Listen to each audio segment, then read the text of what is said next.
বিসমিল্লাহির রহমানির রহিম। সুপ্রিয় বন্ধুরা, সালামু আলাইকুম। ইদানিং ইউটিউবে অনেকেই পাকিস্তানের সাথে সম্পর্ক উন্নয়নের কথা বলছেন, আবার অনেকে পাকিস্তান বেড়াতে যাওয়ার খায়েশও প্রকাশ করেছেন। আর পাকিস্তান একটা লোভনীয় প্রপোজাল দিয়েছে, বাংলাদেশিদের পাকিস্তান বেড়াতে যাওয়ার জন্য কোনো ভিসার দরকার হবে না। তো পাকিস্তানের এখন যে অর্থনৈতিক অবস্থা, যে নাজুক অর্থনৈতিক অবস্থা, তো পাকিস্তানের উদ্দেশ্য নিশ্চয়ই আমাদের ট্যুরিস্টদের কাছ থেকে কিছু ডলার কামাই করা। কিন্তু এই মুহূর্তে আমাদের পাকিস্তানের সাথে সম্পর্ক উন্নয়নের তেমন কোনো প্রয়োজনীয়তা আছে বলে আমার তো মনে হয় না। পাকিস্তানের অর্থনীতি, রাজনীতি সব কিছুই যাচ্ছে একটা চরম বিপর্যয়ের মধ্য দিয়ে। আপনারা জানেন পাকিস্তানের এই মুহূর্তে সবচাইতে জনপ্রিয় নেতা হলো ইমরান খান। ওনার দল তেহরিক-ই ইনসাফ, সংক্ষেপে পিটিআই বলা হয়। তো উনি প্রায় গত 1 বছরের উপরে উনি কারাগারে। এই মুহূর্তে পাকিস্তানে ওনাকে মুক্ত করার জন্যে, গণতন্ত্র পুনরুদ্ধারের জন্যে আন্দোলন চলছে। দেশের অর্থনৈতিক অবস্থা এতটাই খারাপ যে লোকের দুবেলা 3 বেলা খাবারের সংস্থান করতে হিমশিম খেয়ে যেতে হচ্ছে।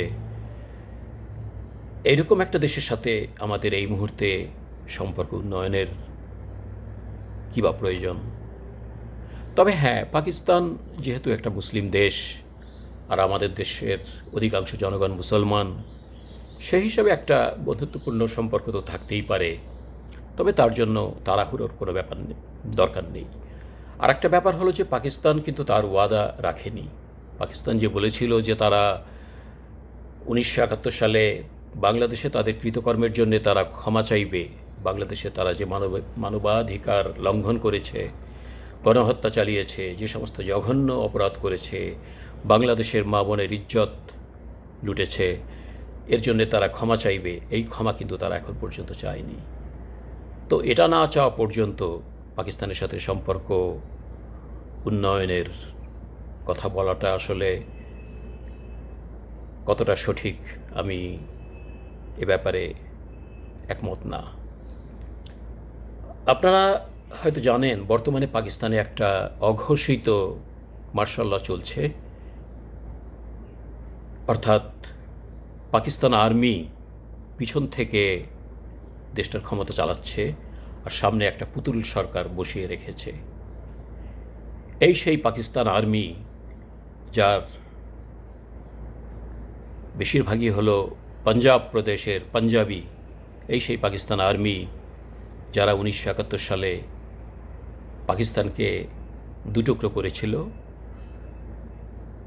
শেখ মুজিব পাকিস্তানের প্রধানমন্ত্রী হওয়ার ম্যান্ডেট পাওয়া সত্ত্বেও তাকে পাকিস্তানের প্রধানমন্ত্রী করা হয়নি, আর তার পরিণতিতে পাকিস্তান দুটুকরো হয়ে গেল। কিন্তু এতে তাদের কোনো আফসোস ছিল বলে মনে হয়নি। এরা কিন্তু এরপরেও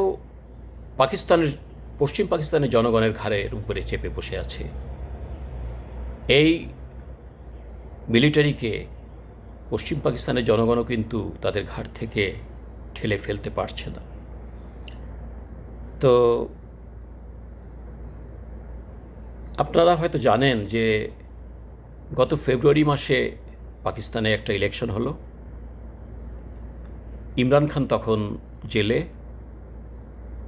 উনি ইলেকশনে পার্টিসিপেট করতে পারেননি।